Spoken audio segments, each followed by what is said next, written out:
You know, I don't often use the word masterpiece very much these days. It is defined as a masterwork of art, such as a book, film, painting that is made with great skill. The word itself has sparked debate online in regards to how acclaimed movies are perceived, and has begun to take on a context that suggests a piece of art without flaws, perfectly executed, and is great in every conceivable way. For me, this seems like a lot of pressure to put on a creator, as the best directors and writers often use their own experiences to craft their narratives, and in reality, our experiences aren't always perfect. Today I want to discuss Tim Burton and how the idea of a masterpiece can be perceived through the creation and execution of his 1991 dark romantic fantasy, Edward Scissorhands.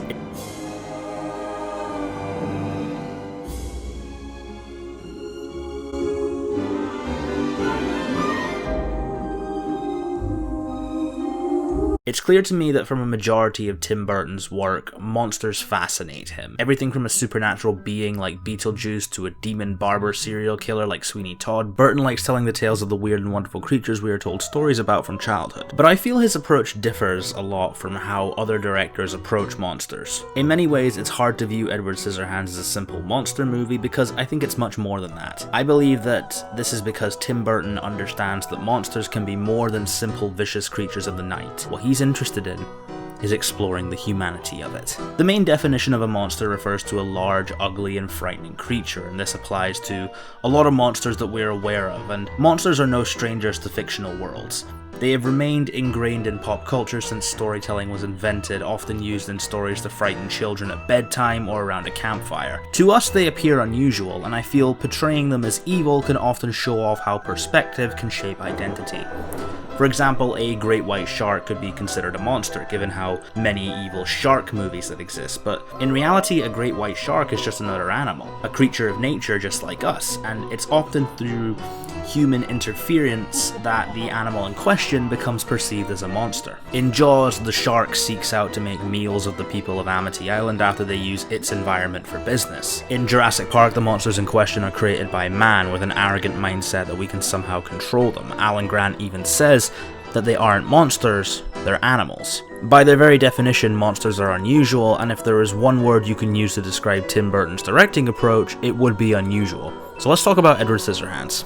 I think the reason I adore this movie so much is because it feels the most personal of all Tim Burton's work. His career has spanned many hits, but I always find myself coming back to this one as an example of what Burton can be when he's at his best. Edward Scissorhands tells the story of a man created by an inventor who tragically dies before he has time to finish him, leaving the man with scissors for hands. He's then brought into a suburban family and begins performing tasks for the neighborhood until they eventually drive him back into isolation and the story ends. On paper that could seem rather nihilistic, but with the combined efforts of Burton, screenwriter Carolyn Thompson, the entire cast and crew, the movie is elevated beyond being a simple fish out of water story. At its core, I believe Edward Scissorhands is a story about perspective. Growing up, Tim Burton often felt isolated and like he didn't fit in, so he drew a character that he felt like, which later went on to become Edward.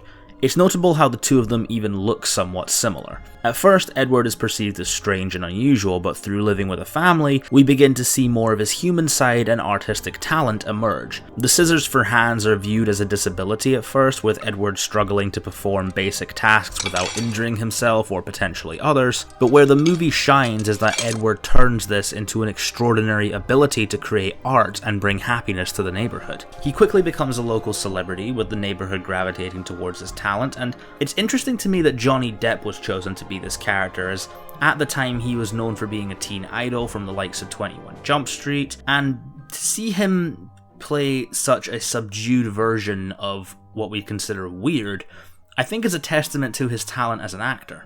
Something that I feel he kind of lost along the way. The film draws comparisons, I believe, to classic tales like Frankenstein and The Hunchback of Notre Dame, with Edward being the creation of a scientist and becoming an outcast. But what's interesting is that unlike Frankenstein's monster, the inventor played by Vincent Price has no malicious intentions and actually strives to create something with a heart. Ironically, his cause of death appears to be from a heart attack.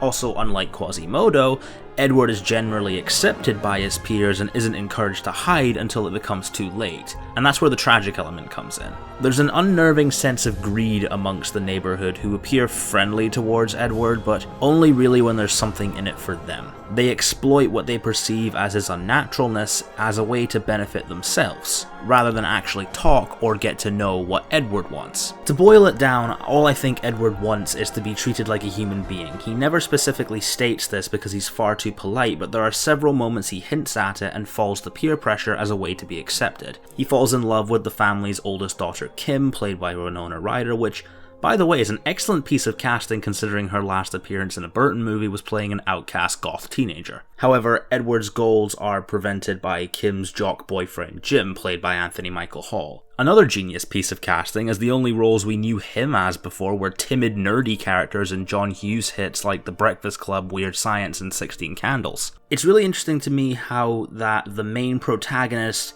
the love interest, and the main antagonist of the story are played by actors who are playing so heavily against type in the movie, really shifting the perspective of what they were before and allowing their acting talent to speak for itself. I love this movie to bits, I really do. Edward seems to desire, above all else, love. Love itself is a basic human emotion that many take for granted, as evidenced with how Jim treats Kim. Less of a girl that he loves, and more someone that he can take advantage of whenever he pleases, his main goal in the movie being to get her alone in his parents' truck so they can bone together.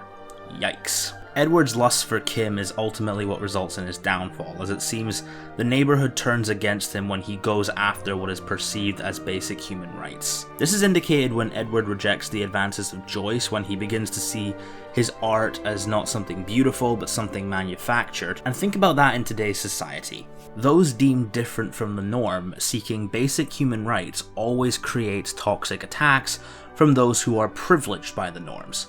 This movie was made in 1990 and came out in 1991, and the idea that that message can still ring true is a great testament to how well this movie really holds up. The true tragedy comes at the end when Edward is forced to run into hiding and is pursued by Kim and Jim. Under the influence of alcohol, a substance that humans also abuse, Jim attempts to kill Edward after his interference forces the town to believe he's gone vicious. In self-defense and in love for Kim, and in a scene very reminiscent of Beauty and the Beast, Edward uses his hands to kill Jim, leaving him to fall to his death. Whilst this is a satisfying end for the vile bastard ultimately, it's the reason Edward can never go back to a human life like before. In the perspective and the eyes of humanity, his love for Kim has now turned him into what the town sees as a monster who has now just killed one of their own. In an attempt to save his life, Kim lies saying that Edward also died and asks if the neighborhood is happy now, to which they respond by just getting on with their own lives and going back home. And we later find out that Kim has been narrating the whole story and Edward is still alive, bringing joy to the neighborhood on Christmas with his ice sculptures. I think the lesson we can learn from this is how perspective can shape your writing. Tim Burton clearly didn't view Edward as a monster, creating him as someone who was misunderstood and just wanted to make people happy with his creations, but is then punished when he doesn't conform to their way of thinking. You could even argue it's how Tim Burton feels in his own life sometimes. Perspective can be the defining factor in what turns a simple jock boyfriend into a vicious, jealous killer, and it can also be what shows what we perceive as a monster into something more. That's why I will always say that Tim Burton's best work is this movie. It's a tragic tale that celebrates creativity and challenges norms, all whilst being a great movie to watch on Christmas, or in fact, any time of the year. This movie's great. I don't think we'll ever grow tired of reading about monsters, as evidenced by how popular they're becoming again with the likes of Stranger Things, The Shape of Water, and the upcoming Godzilla King of the Monsters. So if I can leave you with anything, it's this. Like humans, what we perceive as monsters come in all shapes and sizes. They can be frightening, huge, ugly, but in some of the best cases, they can also be beautiful.